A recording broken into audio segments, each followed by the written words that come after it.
आज मैं आप सभी के बीच नारी उत्थान के लिए क्या किया जा सकता है, महिलाओं का उत्थान कैसे किया जा सकता है और इस उत्थान में, अपने उत्थान में, स्वयं के उत्थान में महिलाएं ही बाधक हैं कैसे, इस विषय पर चर्चा करेंगे। महिलाओं में धैर्य बहुत होता है क्योंकि उन्हें बच्चे पालने होते हैं। 9 महीना तक बच्चों को गर्भ में रखना यह बहुत बड़े धैर्य की निशानी है। यह महिलाएं कर सकती हैं, यह पुरुषों के बस के बात नहीं है, पुरुषों के बस की बात नहीं है। लेकिन उनका जो जीवन होता है, बच्चा पैदा करने में, बच्चों को पालने में और पोसने में खत्म हो जाता है, समाप्त हो जाता है। यदि महिलाएं चाहें तो अपने जीवन में दुनिया के हर क्षेत्र में मिसाल कायम कर सकती हैं। वह कर सकती हैं जो पुरुष कभी नहीं कर सकते। महिलाएं धैर्य की मूर्ति है और उनके पास बहुत ऊर्जा भी है, लेकिन वे अपने ऊर्जा का दुरुपयोग करती हैं। अपने समय में से 40% समय जो है, 40% टाइम्स जो है, वह सौंदर्य प्रसाधन की खरीदारी में, सजने में, संवरने में और कपड़ों के खरीदारी में और उसके मैचिंग बैठाने में कर देती हैं। यदि वे अपने समय को बचाएं और इन सब बकवास की चीज़ों में समय न गंवाएं तो वह बहुत बड़ी क्रिएशन कर सकती हैं, बहुत बड़े सृजन कर सकती हैं। सबसे बड़ा तो उनका सृजन है कि वे एक पुरुष या महिला को कॉपी निकाल करके, जन्म दे करके रख देती हैं। वह सबसे बड़ी सृजनशीलता है। उसके अलावा वे बहुत बड़ा कार्य कर सकती हैं। अध्यात्म के दुनिया में कर सकती हैं, काव्य के दुनिया में कर सकती हैं, विज्ञान के दुनिया में कर सकती हैं, लेकिन वे सीमित दायरे में कैद होकर रह जाती हैं। क्योंकि पुरुष जो है उनको गुमराह किए हुए हैं अपने गीत गजलों के माध्यम से।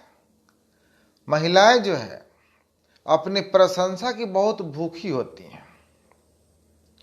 सारे गीत और संगीत ज्यादातर जो है और कविताएं महिलाओं के ऊपर लिखा हुआ है। क्या पुरुषों में गुण नहीं पाया जाता है? लेकिन पुरुषों के बारे में कविताएं, गजलें नहीं लिखा गया है। नागिन की चाल, मोरनी की चाल, रेशमी जुल्फें, चांद जैसा मुखड़ा, क्या क्या महिलाओं का वर्णन किया गया है। क्योंकि महिलाएं जो है अपनी झूठी प्रशंसा से बहुत जल्दी खुश हो जाती है और पुरुष समाज उनकी कमजोरी को जानता है। वह उनको प्रशंसा करके, उन पर झूठी गजलें लिख करके, झूठी कविताएं लिख करके उनको फांस लेता है और फिर उनका जो है जीवन नरक बना देता है, शोषण कर देता है, शोषण करके। अब महिलाओं की सबसे बड़ी कमजोरी क्या है? अपनी प्रशंसा सुनना। प्रशंसा की वो भूखी है, प्रशंसा की भूखी है।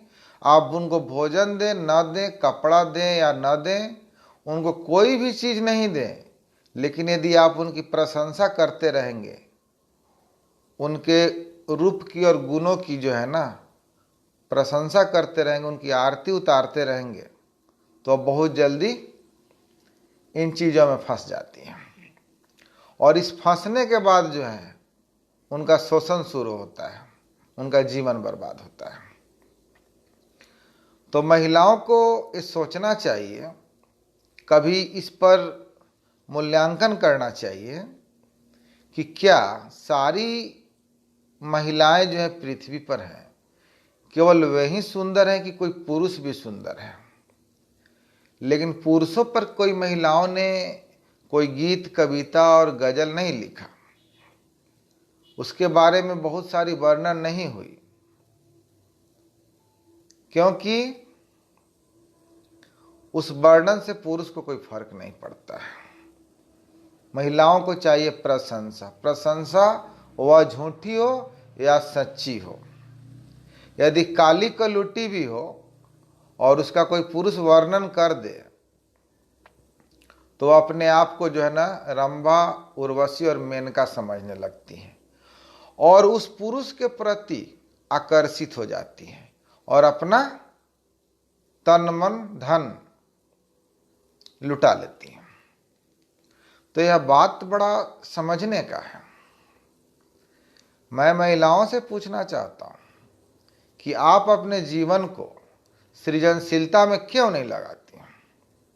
आप अपने जीवन में अच्छी पेंटिंग कर सकती हैं, अच्छी कविता लिख सकती हैं, अच्छी चित्रकारी कर सकती हैं, अच्छी बहुत सारे कार्य कर सकती हैं। आप वह कर सकती हैं जो पुरुष नहीं कर सकता है, क्योंकि आपको तो सृजन करने का परमात्मा से ही वरदान मिला हुआ है। आप हम लोगों के जैसे लोगों को पैदा कर देती हैं। हर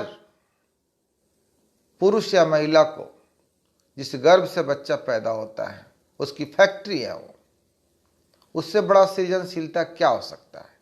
लेकिन उसी में फंस करके आप दुनिया में अपने नाम को रोशन नहीं कर पाती हैं।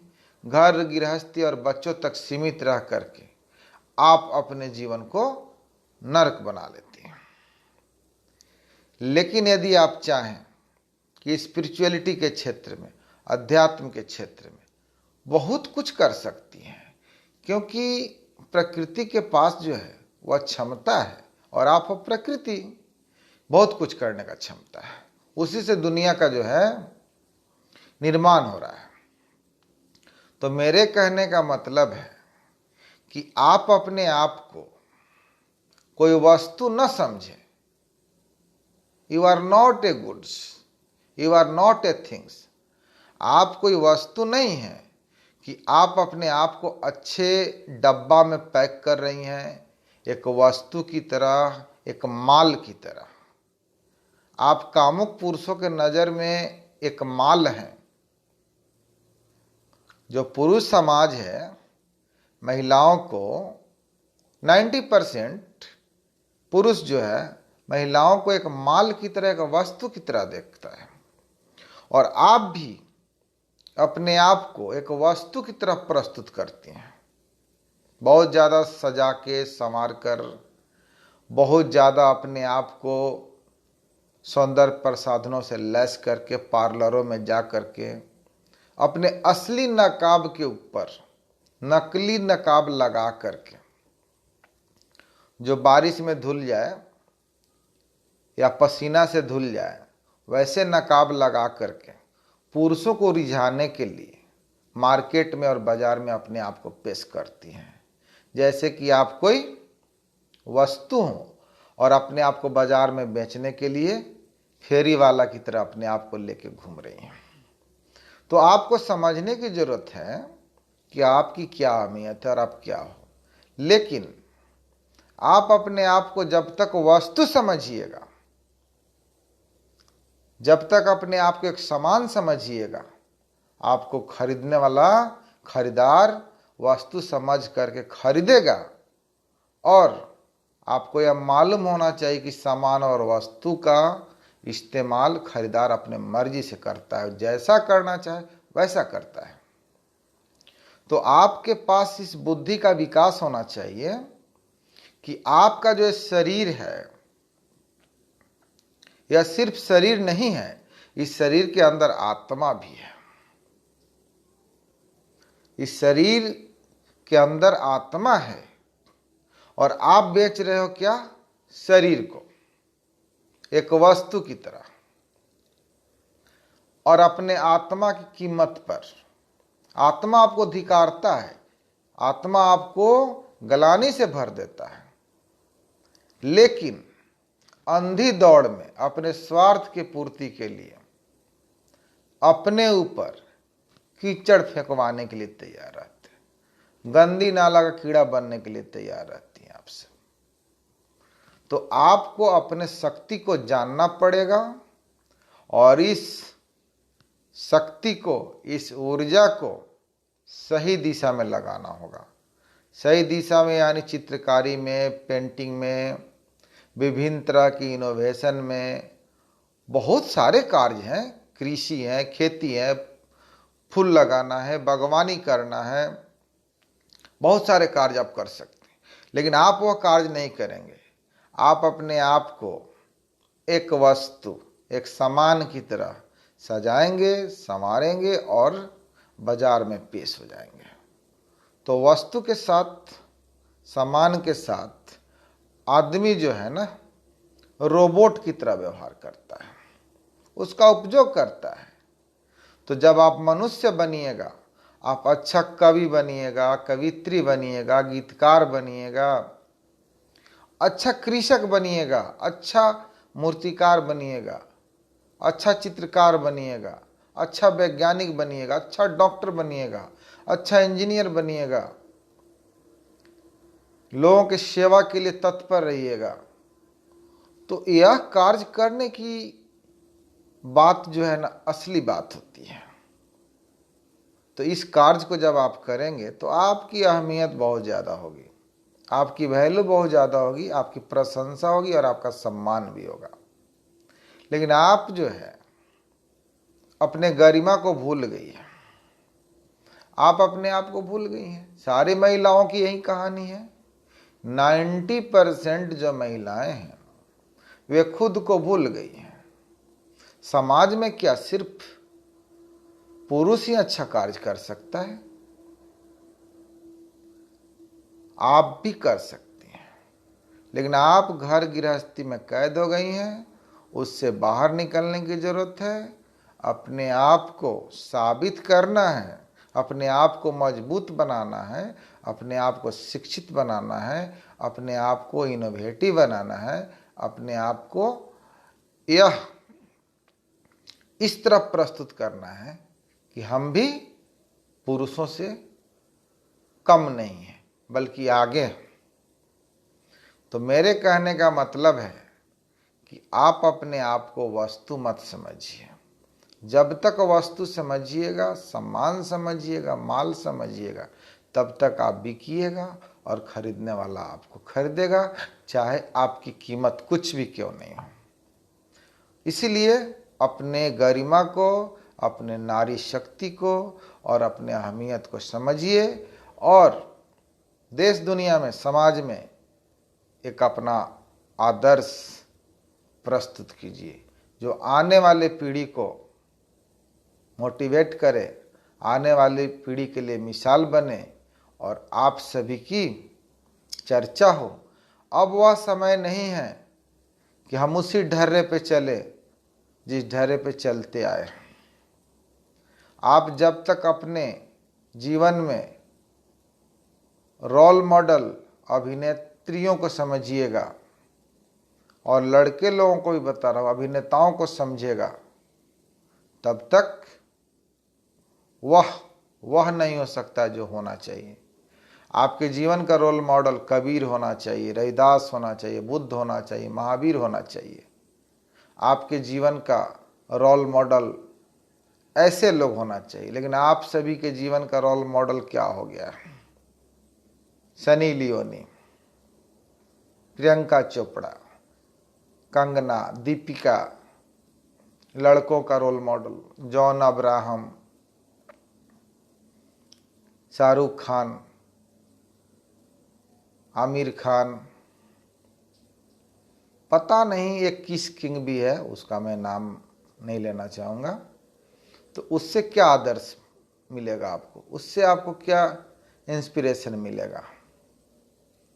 क्षणिक जिंदगी में जाओगे आओगे, बात खत्म हो गई। और जब कबीर, बुद्ध, महावीर, ओशो, खलील जिब्रान, राबिया, मीरा, ये जब रोल मॉडल होंगे तो आपके जीवन में सुगंध आएगी। और वह सुगंध जो है ना, इस धरा से, इस पृथ्वी से कभी खत्म नहीं होती है। तो सभी से मेरी यह गुजारिश है, प्रार्थना है कि अपने जीवन में पारस पत्थर बनिए, डायमंड बनिए, कोयला मत बनिए कि सब जगह कालिख लगाते रहिए। जीवन का यह मूल मंत्र होना चाहिए कि हम सिर्फ शरीर नहीं है, हम आत्मा है और हम परम पिता परमात्मा के संतान हैं। तो हम ऐसा कार्य करें जिससे दुनिया में हम रहे नहीं रहे, हमारी मिसाल रहे, हमारा किया हुआ कार्य लोगों के लिए प्रेरणादायी हो। इसी के साथ आप सभी से लेते हैं विदा। धन्यवाद, शुक्रिया, थैंक यू।